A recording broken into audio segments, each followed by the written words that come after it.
Here are my top 5 what the fuck moments from the New York Times exposé of NAR. We've been waiting for, what is it now, weeks, months, and it's finally here. The New York Times big article about a culture of sexual harassment that permeates NAR's leadership strata.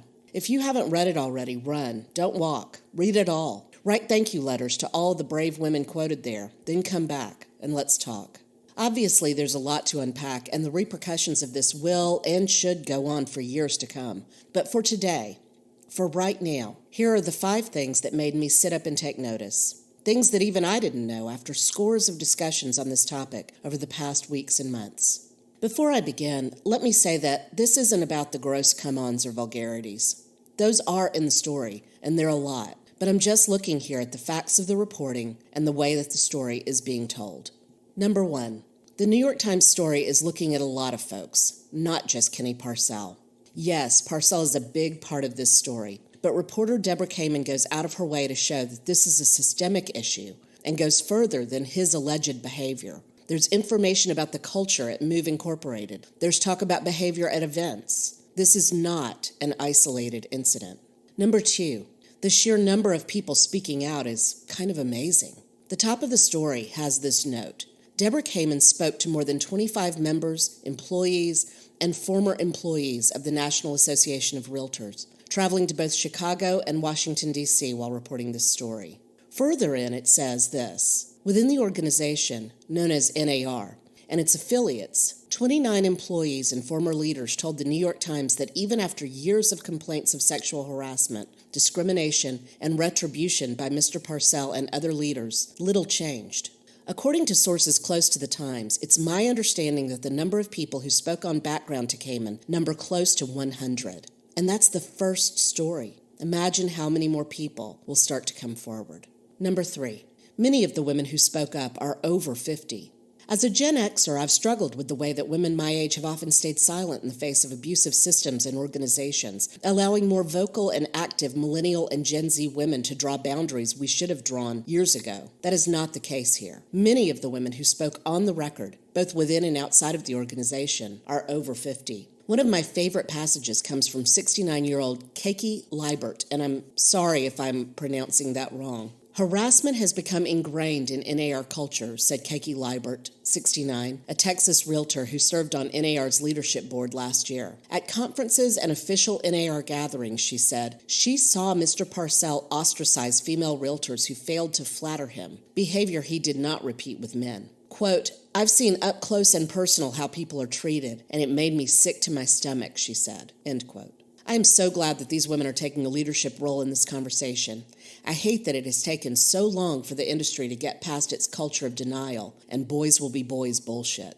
Number 4, NAR's denial goes deep. Speaking of which, over the last few months, NAR has been churning out denials. As recently as this past week, when everyone knew the Times story would be coming out any day, they placed a long denial with Riz Media, who then paid for a sponsored Google ad so that the first thing you'd see when you Google NAR sexual harassment is Bob Goldberg's denial. It's still there. I took a screenshot just this morning. As I originally talked about in my column, The Download for Inman, and in my own newsletter, The Catch-Up, NAR's first instinct at the time of Janelle Brevard's lawsuit was to pay her off, hunker down, and wait. This was in the face of repeated calls to cut Parcell loose, which Goldberg and the leadership cronies ignored. Both the payoff and the request to offload Parcell are detailed in the Times article.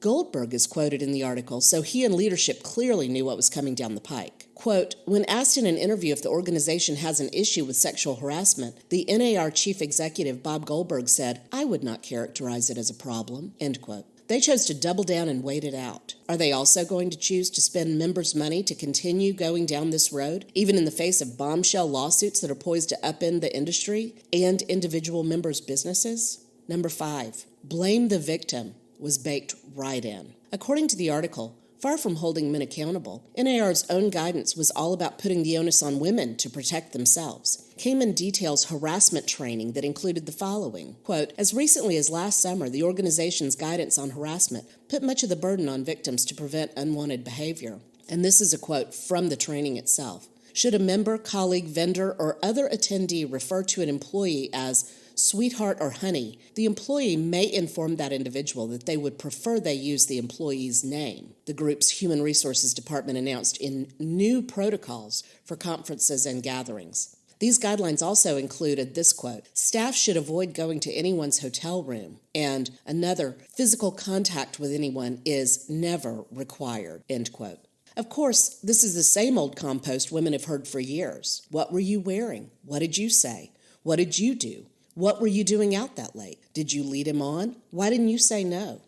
My first job was as a grocery store clerk when I was 16 years old. My boss, who was at least 2 decades older than I, constantly made vulgar comments to me, sometimes in front of others and sometimes only to me. When I told my brother and his teenage sons what was happening, they put me in the car, drove me to the store, and stood in the doorway while I quit that job. When the manager started to say something, I saw his eyes dart toward the door. He smiled and said, "No problem. Thanks for letting me know." That was the end. I was so lucky and blessed to have the men in my life let me know in no uncertain terms that being harassed in that way wasn't boys being boys or business as usual. It was gross and wrong and a violation, and I didn't have to put up with it. It wasn't just me feeling weird or nervous or being young or being immature. It was wrong. Compared to a lot of women, it was easy for me. I didn't have a mortgage. I didn't have bills to pay. I was working for Taco Bell and wine cooler money.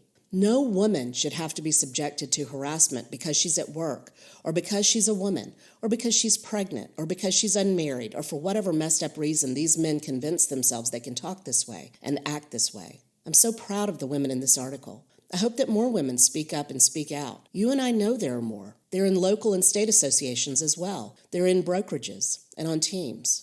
If you're a man, or if you're a woman who's in the position to help someone else, I hope you'll be brave enough to do so. I hope you'll be a protector and a shield for someone. I hope you'll use whatever power and privilege you have to stand up to someone else's power and privilege. And if you're being victimized in this way, I want you to know it's wrong. I don't know you, and I don't know your life, but I know that it's wrong for you to be treated this way. In the blog, I've listed some resources that can help, along with links. We'll link to the blog in the description below. These include the Rape, Abuse, and Incest National Network, or RAIN, the National Sexual Violence Resource Center, and information about the Whistleblower Protection Act.